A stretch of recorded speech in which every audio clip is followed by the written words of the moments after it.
Next topic है श्वसन की क्रियाविधि। श्वसन की क्रियाविधि 2 चरणों में पूरी होती है। 2 चरण कौन कौन से होते हैं? निःश्वसन या अंतः श्वसन, दूसरा होता है उच्च श्वसन। निःश्वसन या अंतः श्वसन क्या होता है? जब O2 शरीर के अंदर प्रवेश करती है तो इस क्रिया को क्या बोलते हैं? अंतः श्वसन बोलते हैं। और जब CO2 शरीर से बाहर निकलती है तो उस क्रिया को क्या बोलते हैं? उच्च श्वसन बोलते हैं।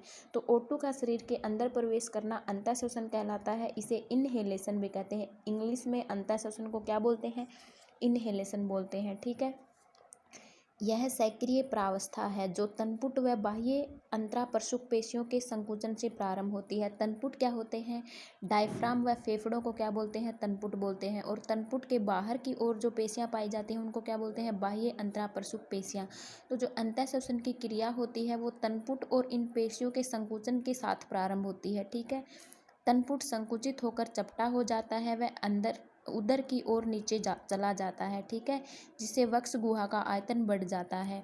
बाह्य अंतरापरशुक पेशियां भी संकुचित हो जाती हैं जिससे पसलियां बाहर व ऊपर की ओर खिंच जाती हैं। इसके अंतर्गत वक्ष गुहा व फेफड़ों में वायु का दाब वायुमंडलीय दाब से कम हो जाता है। मतलब अंतः श्वसन में क्या होता है? जो शरीर का दाब होता है वो बाहर के दाब से बहुत ज़्यादा कम हो जाता है। तो जो गैसें होती हैं वो उच्च दाब से कहाँ प्रवेश करती हैं? निम्न दाब की ओर प्रवेश करती हैं। तो वायुमंडल से जो O2 होती है वो शरीर के अंदर प्रवेश करने लग जाती है जिससे वायु श्वसन मार्ग से होती हुई वायु कुपिकाओं में तब तक भरती रहती है जब तक कुपिकाओं का दाब वायुमंडलीय दाब के बराबर ना हो जाए। ठीक है। ये देखो डायग्राम के द्वारा किसको समझाया गया है? अंतः श्वसन या निःश्वसन को समझाया गया है। ये तो है डायफ्राम जो चपटा होकर नीचे उदर गुहा की ओर आने लग जाता है। ठीक है। ये है वक्ष गुहा। अगर ये डायफ्राम है ये नीचे की तरफ जाएगा तो इस वक्ष गुहा का आयतन बढ़ जाएगा। ठीक है। ये अंतरापरशुक पेशियां हैं। ये क्या है? संकुचित हो जाती हैं। ये उच्च श्वसन में ये क्या होती हैं? फैल जाती हैं और इसमें संकुचित हो जाती हैं। ठीक है। नेक्स्ट है ये है पसलियां। ये क्या होती हैं? ये डायफ्राम से ऊपर की ओर उठ जाती हैं व वक्ष गुहा से बाहर की ओर चली जाती हैं। ठीक है। तो अंतः श्वसन की क्रिया में क्या क्या होता है? जो O2 होती है वो उच्च दाब से निम्न दाब की ओर वक्ष गुहा में प्रवेश करती है। ठीक है। बाह्य अंतरापरशुक पेशियों में क्या आ जाता है? संकुचन आ जाता है। वक्ष गुहा का आयतन बढ़ जाता है। जो डायफ्राम होता है वो चपटा होकर नीचे उदर गुहा की ओर आने लग जाता है। जो पसलियां या जो स्टर्नम होती हैं वो ऊपर की ओर उठने लग जाते हैं, वो वक्ष गुहा से दूर हो जाती है। आगे समझ में अंतः श्वसन। नेक्स्ट है उच्च श्वसन। उच्च श्वसन क्या होता है? CO2 का शरीर से बाहर निकलना ही क्या कहलाता है? उच्च श्वसन। और उच्च श्वसन को इंग्लिश में क्या बोलते हैं? एक्सहेलेशन बोलते हैं। ठीक है। तो जो निःश्वसन है उसके ठीक विपरीत क्रिया होती है उच्च श्वसन में। यह एक निष्क्रिय प्रावस्था है और अंतः श्वसन क्या है? एक सक्रिय प्रावस्था है जो निःश्वसन के बाद होती है। मतलब पहले निःश्वसन होता है उसके बाद क्या होता है? उच्च श्वसन होता है।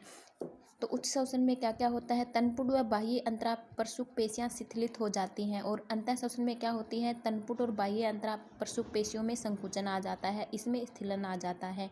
तनपुट व वक्ष गुहा तनपुट वक्ष गुहा की ओर ऊपर की ओर उठ जाता है। लेकिन अंतः श्वसन में क्या होता है? जो तनपुट होता है वो नीचे उदर गुहा की ओर आ जाता है जिससे वक्ष गुहा का आयतन बढ़ जाता है। लेकिन उच्च श्वसन में क्या होता है? जो तनपुट होता है वो उदर गुहा से वापस वक्ष गुहा की ओर जाना स्टार्ट हो जाता है जिससे वक्ष गुहा का आयतन कम हो जाता है, जिसके कारण इसका वायुदाब वायुमंडलीय दाब से अधिक हो जाता है। मतलब अगर वक्ष गुहा का आयतन कम होगा और वायु ज़्यादा होगी तो इसका दाब, बाहर का जो दाब है उससे ज़्यादा हो जाता है। पसलियाँ नीचे की ओर आ जाती हैं, फेफड़े संकुचित हो जाते हैं व इनका दाब बढ़ जाता है। तो अगर शरीर का जो दाब होता है वो बाहर के दाब से अगर ज़्यादा है तो अंदर की तरफ जो वायु भरी हुई है वो कहाँ जाएगी? बाहर वायुमंडल में जाएगी। ठीक है। तो क्या होगा? लास्ट में वायु कुपिकाओं से वायु श्वसन मार्ग से होती हुई वायुमंडल में चली जाती है।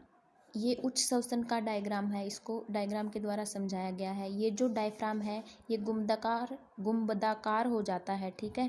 और नीचे उदर गुहा से कहाँ जाना स्टार्ट हो जाता है? वक्ष गुहा की तरफ, जिससे वक्ष गुहा का आयतन कम हो जाता है। और जो ये बाह्य अंतरापरशुक पेशियां होती हैं ये स्थिलित हो जाती हैं, मतलब फैल जाती हैं। और जो स्टर्नम होता है वो नीचे की ओर गति करता है और अंदर की ओर जाना स्टार्ट हो जाता है और वक्ष गुहा के अंदर जो अरीय पेशियाँ पाई जाती हैं उनमें स्थिलन आ जाता है। और जो अंतःश्वसन होता है उसमें जो अरीय पेशियाँ होती हैं उनमें क्या आ जाता है, संकुचन आ जाता है। ठीक है, तो इसमें क्या होगा, जो आंतरिक वायु है वो बाहर की ओर निष्कासित हो जाएगी, बाह्य अंतराप्रसुक पेशियों में स्थिलन आ जाएगा, वक्षीय गुहा के आयतन में कमी आ जाएगी, डायफ्राम गुंबदाकार होकर ऊपर वक्ष गुहा की तरफ चला जाएगा, जो स्टर्नम होता है वो नीचे की ओर गति करने लग जाएगा और अरीय पेशियों में स्थिलन आ जाएगा। ये हो गया अंतःश्वसन का डायग्राम, ये हो गया उच्च श्वसन का डायग्राम। ठीक है, अब ये है कि जो अंतःश्वसन होता है उसमें जो वायु शरीर के अंदर प्रवेश करती है वो कौन कौन से मार्गों से होकर वायु कूपिकाओं तक पहुंचती है। तो जो वायु होती है वो वायु मार्ग से होकर नासा द्वार तक आती है। ठीक है, नासा द्वार से नासा गुहा में प्रवेश कर जाती है और नासा गुहा से आंतरिक नासा छिद्र में प्रवेश करती है।